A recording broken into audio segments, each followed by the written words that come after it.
Hello, folks. I recently ended up doing something which I should not have been doing in a place which was not meant for that kind of an activity, and ended up disrespecting something really sacred. That's not a good thing. That is definitely not a good thing. And I want to do everything in my power to make that right as quickly as I can, but really big mishaps take time to resolve. You can't just fix things right away, unfortunately. But I'm going to do what I can at least to make the world a bit better. Because if I do nothing, then the world is just now less of a sacred place due exactly to my actions, and I don't like that. And the only thing I'll say about the place I disrespected pretty badly is I found myself there because it is a spiritual place, and I have a lot of sensations of spirit lately. I always have, and they've been consolidating. And what I do has always been sacred to me, but I've never been quite open about why or how, because those are tender things to be honest about. And I've recognized that, like, what am I able to visit places where I feel connected to the things internally that I'm still not free to express myself? That doesn't seem good enough for me.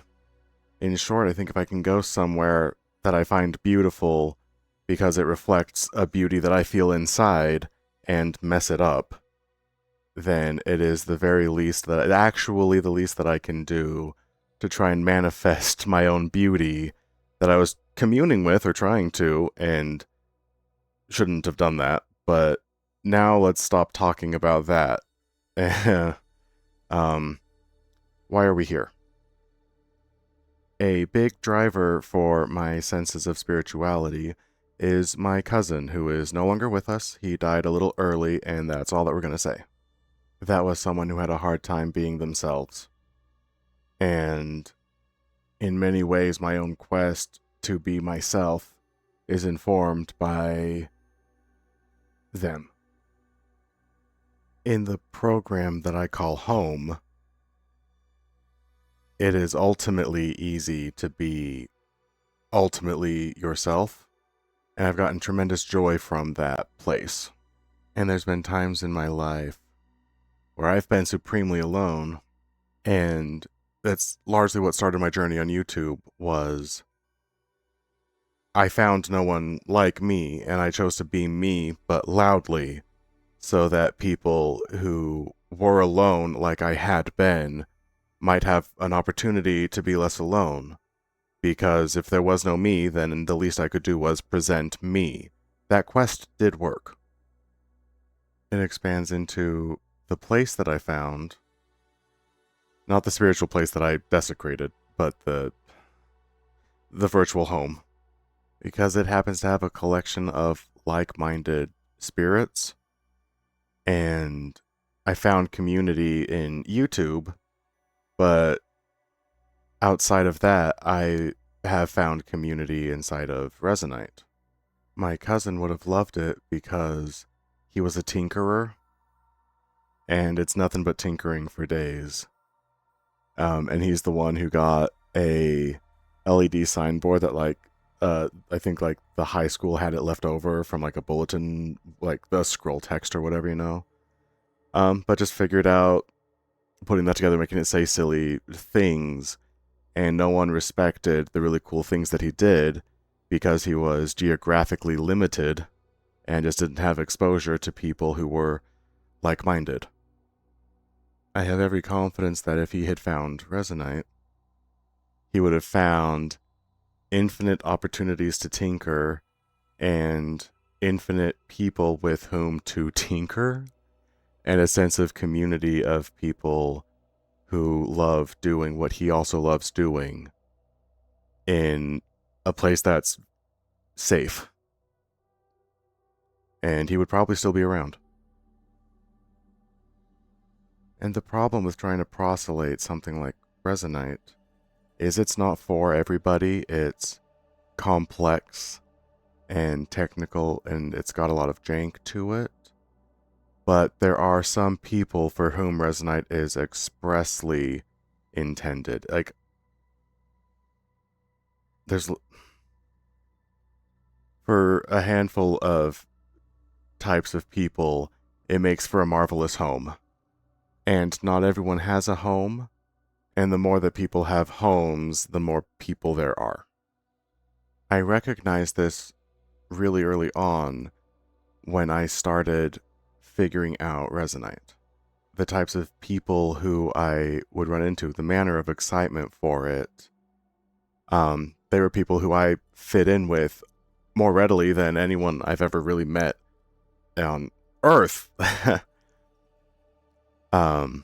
And it was an energy I recognized. As any one of these cats or birds or robots sometimes, any one of them could have been my cousin too. And when I first started VTubing, I wanted to be able to be somewhere so that maybe someone could find me and they would feel less alone in the way that I have been alone for most of my life. But once I found Resonite, my ambition kind of grew a little bit. And if I could somehow champion this kind of a platform, which can be there in ways that I cannot be permanently, that there could be a lot of good that could be done there. And I started my Resonite channel about almost a year and a half ago. Goodness. And a lot of that really was fueled by wanting to spread it because I know that there's a lot of people for whom it would be a lot of good. But we have to remember this video is not about me or about Resonite or about my cousin. It could be. It should be. He's a good guy. He was. Is. You know what I mean. But I recently desecrated something sacred. And I was even there because I was feeling sacred. And it's that sacred feeling which has been carrying me through the recent videos that I've been making. And the issue might be that I have not specifically declared that intent. And no one's going to be able to know that what I'm doing here has a lot of spiritual importance to me if I don't state specifically that spiritually there's something important here. It hurts to be alone. And sometimes if people feel too alone, they die. And for a long time, I've made videos hoping for others to be able to be less alone. It has been working in small ways, I think, but without the intentionality declared, then only I know it's sacred. No one else knows it's sacred. Anyone else just knows that Finn Panther makes videos. Or Phineas Former, as I have been up to this point. But to me, what I do is a sacred task. It's the way I know I'm empowered to try and make the world better. And I have to admit it seems a little strange to declare that I make videos as a cat or a squirrel sometimes to make the world a better place, and in memory to someone who isn't here but I think would have been. But that's what I'm doing now. Because it's a frightening thing, I think. Or there's something to it at least.